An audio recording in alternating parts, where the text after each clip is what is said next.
Sesampainya di Glorystone Square, Jennifer berjalan tenang pas di depan Jameson.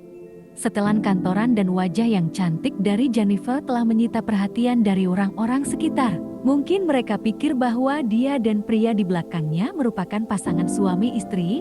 Jika dilihat dari segi apapun, mereka memang cocok dan pas. Serius tidak merepotkanmu?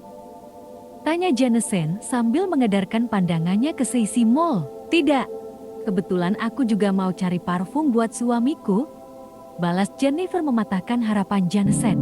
Dengan total 8 lantai, Glorystone Square merupakan pusat perbelanjaan modern terbesar dan termegah di Glorystone dan Chemisland.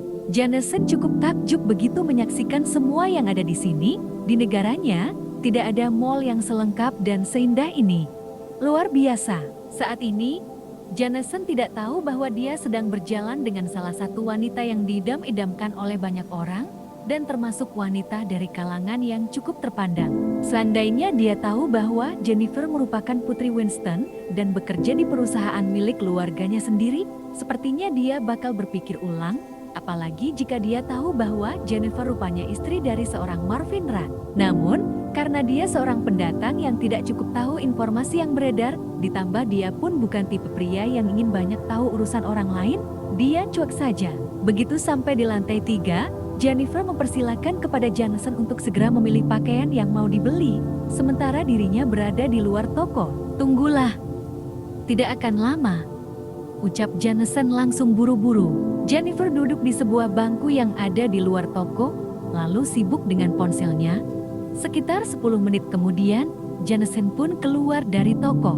Jennifer, aku beli 2 kemeja ini. Satunya buat suamimu. Awalnya Jennifer menolak. Namun karena Jameson memaksanya, akhirnya dia pun menerimanya. Ya, terima kasih, ucapnya sambil memaksakan sebuah senyuman. Selanjutnya Jameson mau mencari berbagai macam perlengkapan dan aksesoris olahraga. Sebelum itu, Jennifer sudah bilang padanya bahwa tidak usah membelikan lagi sesuatu padanya. Lebih dari 15 menit Jameson mengelilingi toko sport, lalu kembali menghampiri Jennifer yang masih setia menunggu. Meskipun Jennifer di wajahnya masih tampak bersahabat, dia sebenarnya mulai bosan dan tidak ada ketertarikan sama sekali. Di sana ada pakaian sport wanita yang keren. Ayo masuk sebentar. Jameson masih antusias. Jennifer menggeleng. Tidak perlu, Joe. Silakan kau belanja. Aku akan menunggu di luar saja. Kau sudah baik samaku. Tidaklah mengapa kalau menerima pemberianku. Untuk kesekian kalinya, Jennifer harus menolak tawaran tersebut. 10 menit kemudian, Jameson akhirnya selesai juga berbelanja.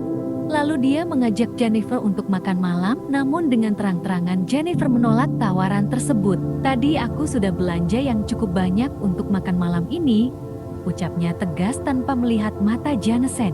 Karena buru-buru mau pulang, Jennifer terpaksa meninggalkan Jameson. Kau bisa pesan taksi online untuk bisa sampai ke apartemenmu, sambung Jennifer sambil tersenyum hambar.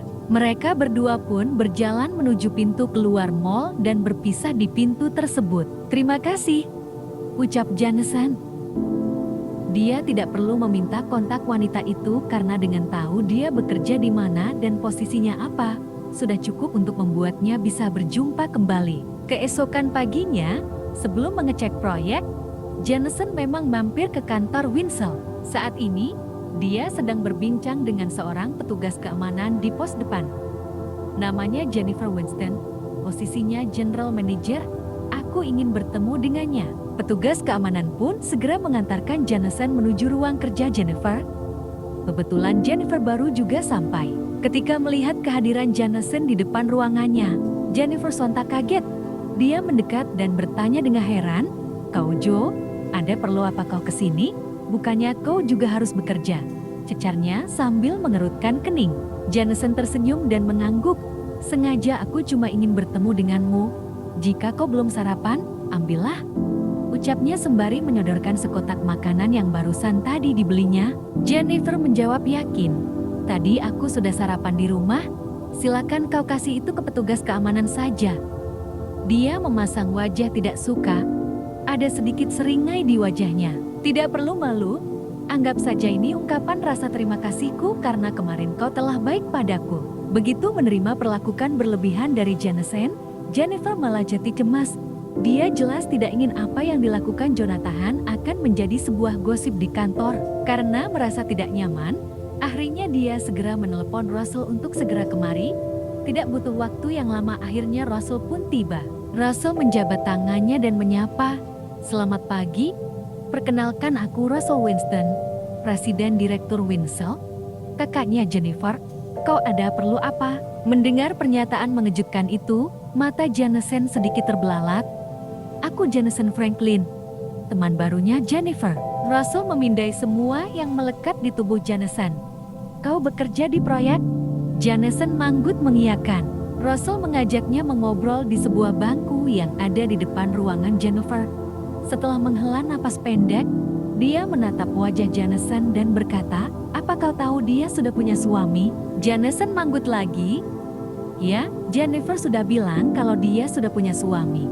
"Sebentar, Russell, kau jangan salah paham terlebih dahulu.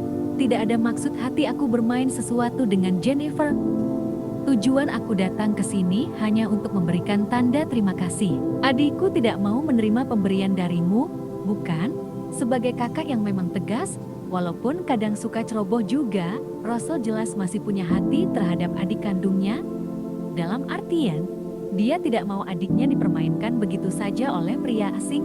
Apalagi di saat Winsell sedang bangkit. Meskipun Jameson terlihat baik dan mapan, Russell tidak mempedulikannya. Dulu, dia sering membuat kecewa adiknya lantaran beberapa kali ingin menjodohkannya dengan pria lain, termasuk Raymond Harper. Namun, akhirnya Russell pun menyesal. Dia mengaku bersalah. Hingga saat ini, kepercayaannya terhadap Marvin Rack makin tumbuh dan baik. Meskipun dia belum tahu semua rahasia yang masih disimpinan oleh iparnya tersebut. Russell hanya tahu beberapa kulit luarnya saja, di mana dia pikir bahwa keluarga Rack bisa saja bangkit seperti keluarga Winston seperti sekarang.